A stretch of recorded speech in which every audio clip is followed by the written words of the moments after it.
Hi, it's Mind Crypto here. I hope we're having a wonderful morning, afternoon, evening, wherever you are in the world. Remember, this isn't financial advice. Always do your own research. Mind Crypto here, and today we're going to talk about Quant, the infamous, amazing, massive Quant, and we are looking at the crypto fear and greed index.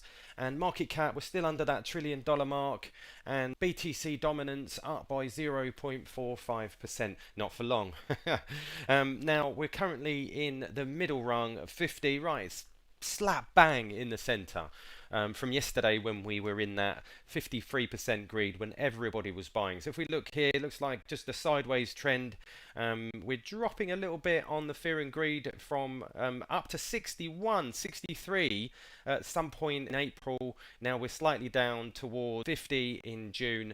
It's not looking too bad. I'm hearing a lot of FUD in the market with people saying, oh, it's going to go down to $20. I think they're just really hopeful, because if it did go down to $20, I think it wouldn't last long at that price, because I think everybody would buy it up.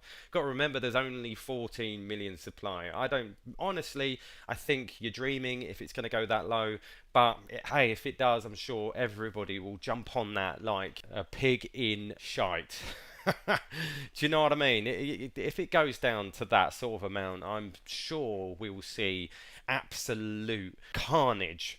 I think people will DCA all the way down. I just can't see it happening. But if, like I say, if it does, man, it's going to be bought up very quickly. So just looking at the crypto bubbles, you can see we rank 37. We're up 0.1 in the hour, down 4.3 in the day. But as we can see, we're still 74.6% in the year. Now, I don't think there's that many that are performing that well in the market right now. As you see here, it's looking rather red, to be honest. It is what it is. But this is what you expect. But, you know, I'm not a trader. I'm a long-time holder.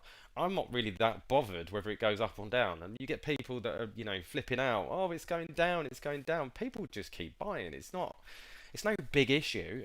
This is a long-term trade. It's, you know, if you're into stocks, you realise that's the case. But we all know Quant is the daddy. Absolute daddy. So I'm just looking over at Twitter right now and just seen a tweet from Lamboso Food Stamps, quite fitting. With all these talks about regulation, Quant is without a doubt the safest bet. It really is. It's up 74% within the year. We welcome regulations all around the world, and global banks are exploring the virtues of minting their own stable coins as awareness that underlying blockchain technology has potential to bring numerous benefits to both wholesale and retail customers, and regulations begin to shape. This is evidence in Japan, for example, where its parliament has passed legislation permitting yen-linked stablecoins. Mitsubishi UFJ Trust and Banking Corp plans to launch Progmat coin once legal framework is finalized. Now let's have a look at some of the comments. And someone says here, money in its current form is outdated. Of course, we know that's true.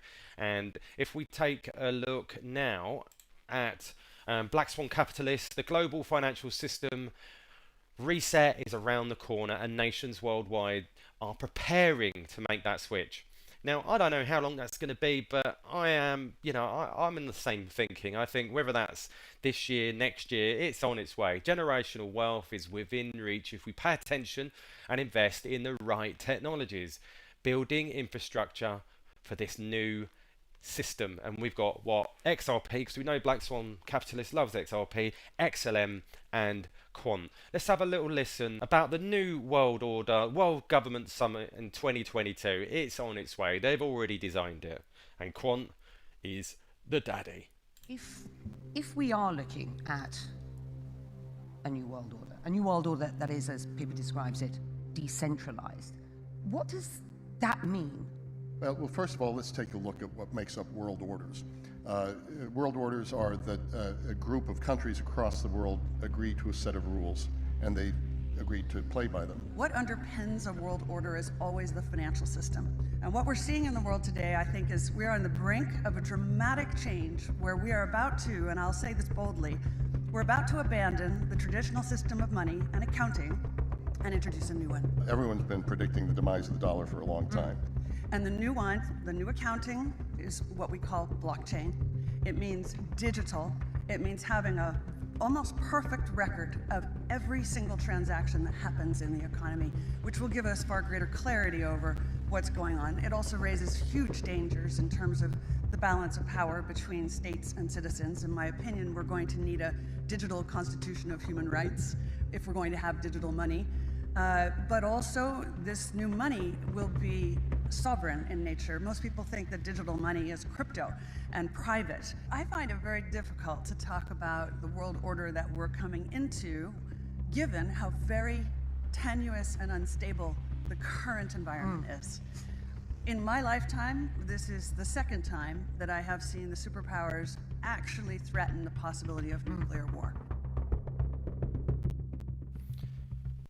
So there you go, guys. Make no qualms about it.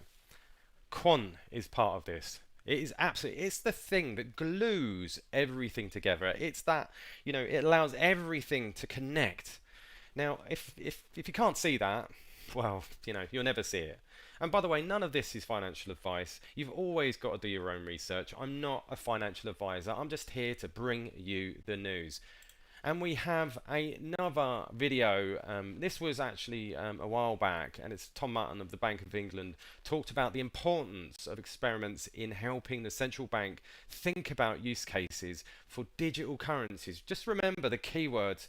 Gilbert was an important participant. Quant is the foundation of blockchain economy. It really, really is. And if you're not excited about that, well, what is ever going to make you excited? So here goes. So experiments are hugely important to us. We've done a bunch already. So we've done two with the Bank for International Settlements. You have a London Centre project, Rosalind, and Project Meridian. Meridian was focused on housing, just recently been published. Rosalind should be coming out in the next couple of weeks. It's focused on central bank digital currency. I mean, Gilbert has been really important in this. He was a sort of an important participant with Quant, providing inputs. And there you go. Gilbert was an important participant. And I know someone down here put was. He still is. He really is. I mean, that's just talking in past tense from when they started, and they are continuing. Believe it, this is happening.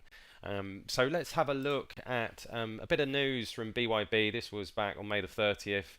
And just talking about Quant, blockchain technology has experienced a lot of improvements since the first cryptocurrency, Bitcoin.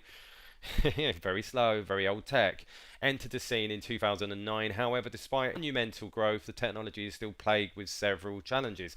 One that's frequently brought up is a lack of interoperability between blockchains, and we know who solves that. Quant. The blockchain operating system works in a complex and seemingly individualistic manner, making it difficult for progress to be measured accurately. This is a concern for developers who design the software architecture employed and for businesses who use the blockchains. Different blockchains are built differently, hindering interoperability and compatibility between networks. These blockchains can't share information and data among themselves unless they undergo a process that consumes time and energy and other resources. Lack of interoperability is among the biggest threats to the worldwide spread adoption of cryptocurrencies. With sanctions and clampdowns by many nations triggering skepticism, it's only natural for traders to want an answer. And that answer, my friends, is the Quant network. The Quant is the man, is the beast, is the one that will bring everything together. We've heard it so often. So there you go, guys. Just a quick bit of update. And just to keep you holding on, because that's what I'm here to do. Remember, none of this is financial advice. I am just some dude bringing you the news and keeping you motivated and highlighting the reasons why you got into Quant in the first place. So all the best, and I will catch you later. Remember, this isn't financial advice. Always do your own research.